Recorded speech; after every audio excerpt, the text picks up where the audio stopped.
Hey designer, you're listening to episode 82. It's a pep talk day today. This is the one for all of you control enthusiasts out there. And let's face it, we all have that tendency at least a bit, and I think the trait runs high in the interior design industry. So let's talk about what you can and can't control in your interior design business, and for that matter, in every other area of life. Welcome to the Interior Design Business CEO, the only show for designers who are ready to confidently run and grow their businesses without the stress and anxiety. If you're ready to develop a bigger vision for your interior design business, free up your time, and streamline your days for productivity and profit, you're in the right place. I'm Desi Cresswell, an award-winning interior designer and certified life and business coach. I help interior designers just like you stop feeling overwhelmed so they can build profitable businesses they love to run. Are you ready to confidently lead your business, clients, and projects? Let's go. Hello, designer. Welcome back to the podcast. I hope you are all having an incredible week. It is a very rainy day here today. I'm getting ready to go out for a walk. The rain has finally died down, and I'm also seeing it's quite windy still.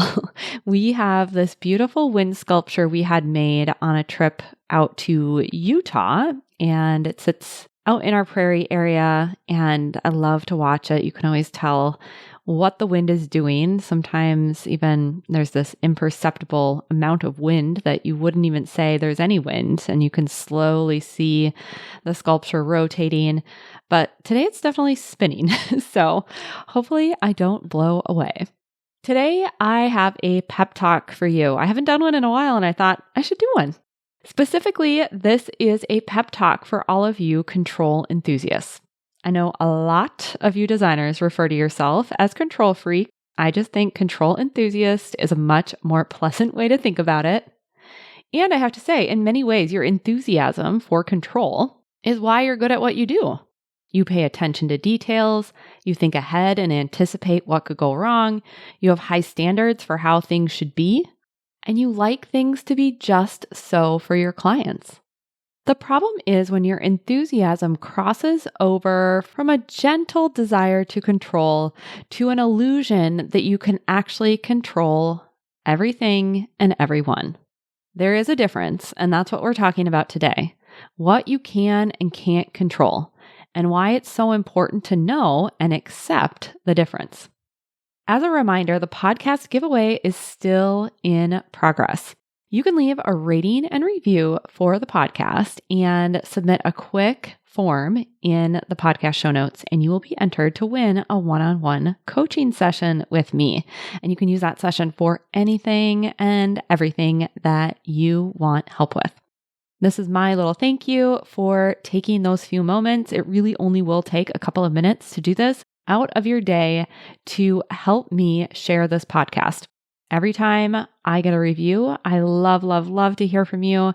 And it also lets the podcast platforms know, hey, this is a good one. We should keep sharing it with people. As we dive into talking about control enthusiasm, what I want to clear up first is wanting control is not a bad thing. I think it's a very natural part of our human nature. The brain craves certainty because it equates certainty with safety. So of course, that's something that we're going to lean towards because the brain believes that certainty comes from control, except control is a lie that we actually believe. It's just an illusion. We want to believe that full control is possible, but that's really where the trouble lies. The grasping to the illusion of control expends so much energy. We spend so much internal angst and frustration and resistance. And this often is just played out, not even just in the energetic drain, but also the time you spend in trying to control, whether that's your projects or other people or yourself even.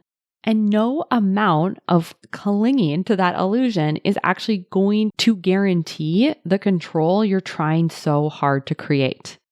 When I work with designers on planning and scheduling and time management, so often there's a desire to fully control the daily plan. And we want everything to go just so. And nothing can be moved around or nobody can interrupt. And if that happens, then everything is for naught. But that's not really how it goes. Or we want to control how other people act or respond to us. So we spend all sorts of time with, whether it's project partners, other designers, clients, staff, overextending ourselves or doing things that we really shouldn't be doing or that we were maybe even never asked to do in the first place or haven't been compensated for, all of that people pleasing that shows up there. Or we want to control our goals and know that if we do X, Y, and Z, then that automatically equals the result we want. And until we know that X, Y, and Z is going to equal that result, then we're not going to take action. So you can see there's so many things that we're trying desperately to control and using our time and energy and attention when the control really is an illusion. I really do believe that our desire for control comes from a good place. We aren't trying to manipulate others or outcomes through bad intentions, definitely not. Often the desire for control comes from genuine care. You want to make sure nothing goes wrong on a project because you care about the clients, you care about the work. And often that desire for control is protective too. We have to acknowledge that.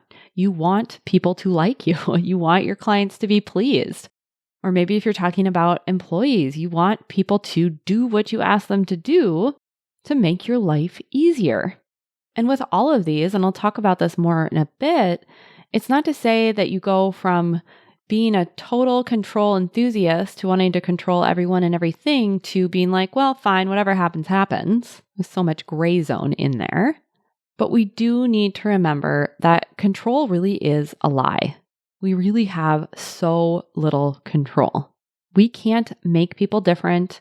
We can't force them to do or not do. Of course, like if this is an employee situation, we can set expectations, hold them accountable, and have consequences for people doing or not doing in certain relationships. You can set boundaries, of course. I'm not talking about letting people treat you however or act and do whatever they want and you can't do anything about it.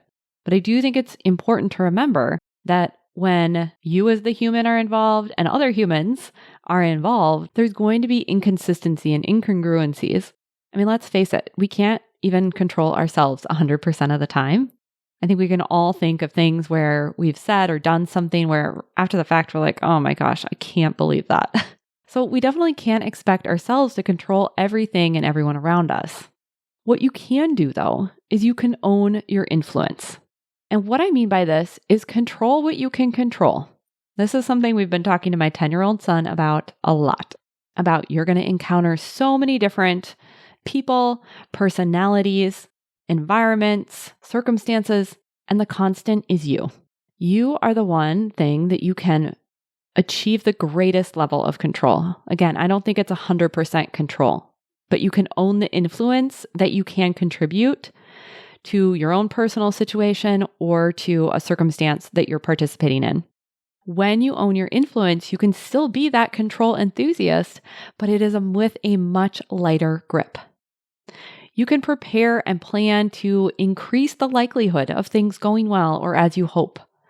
You can choose how you respond to circumstances and experiences. You can practice self-awareness to redirect your thoughts and actions and make the best choices you can in that moment. You can evaluate how things are going and make new decisions and choices. You can get clear on your values and do your best to live in accordance with those values. You can choose what you say or don't say, how to say it, when to say it. And if you don't have control over the original version and kind of make a mess, you can control and own that influence about how you clean up your side of the street. You can always separate out the facts of the current situation from that dramatic story and choose acceptance instead of resistance to what is. And you can always decide. You can influence who you want to be and how you want to show up in your relationships. There's a lot you can influence, but very little that you can actually control. Let me just say, we're all bound to forget this. I know I forget it on a daily basis, but whether we like it or not, we'll continue to have reminders of control and its illusion. So this week, instead of using all of your time and energy to plot out exactly how you can guarantee an outcome or make someone do or stop doing something, experiment with this idea of owning your influence, the one thing you have the most control over. This is really an opportunity to get yourself off the hook for a level of responsibility that you cannot uphold. Take ownership of what you can and play with lessening the grip on what you cannot control. And this one is big. Take ownership of your ability to handle any outcome or future. That type of ownership starts with self-trust. Self-trust is what will lessen your need for such a high degree of control. Trusting in yourself and your own capabilities, independent of all the other events and people, is really a way to create certainty in yourself. And again, it's not to say you're never going to have self-doubt, but we're going to work on creating that trust in yourself. And if you remember, we associate control and certainty. And that's why self-trust, certainty, and owning your influence are also complementary. This is really where you have control, and it's in how you build your relationship with yourself. A great episode to listen to as a follow-up to this one is episode 76. It's titled Best Case Scenarios. And I also cover worst case scenarios in that one, which is another reason we have a high desire for control, right? Because we want to avoid the worst case. And I talk a lot about how we can navigate both of those scenarios and that type of thinking. So definitely check that one out. And while you're looking for that episode, be sure to leave a podcast rating and review. Share your favorite episode, tell me what you're loving, and let the podcast platform know this is a show more designers need to know about. That's what I have for you today. I will be back next Wednesday with a brand new episode. And until then, I'm wishing you a beautiful week. Have you ever wished I could be your coach? If so, keep listening. For a limited time, when you leave a rating and review for the podcast, you'll be entered to win a one-on-one coaching session with me. I can answer your questions and coach you on your unique challenges. All you have to do is scroll down to the bottom of your podcast app, tap the 5 stars, and leave a review. Tell me your favorite episode, why you look forward to listening every week, or why another designer needs to check out the show. It won't take long, and as a thank you for leaving a rating and review, you'll have the opportunity to win a private coaching session with me. Just click the link in the show notes to submit your review so I know how to get in touch. I can't wait to select a winner, and it might be you. I'll talk to you next week. Thanks for joining me for this week's episode of the Interior Design Business CEO. If you want more tips, tools, and strategies, visit www.desiCresswell.com. And if you're ready to take what you've learned on the podcast to the next level, I'd love for you to check out my signature group coaching program, Out of Overwhelm.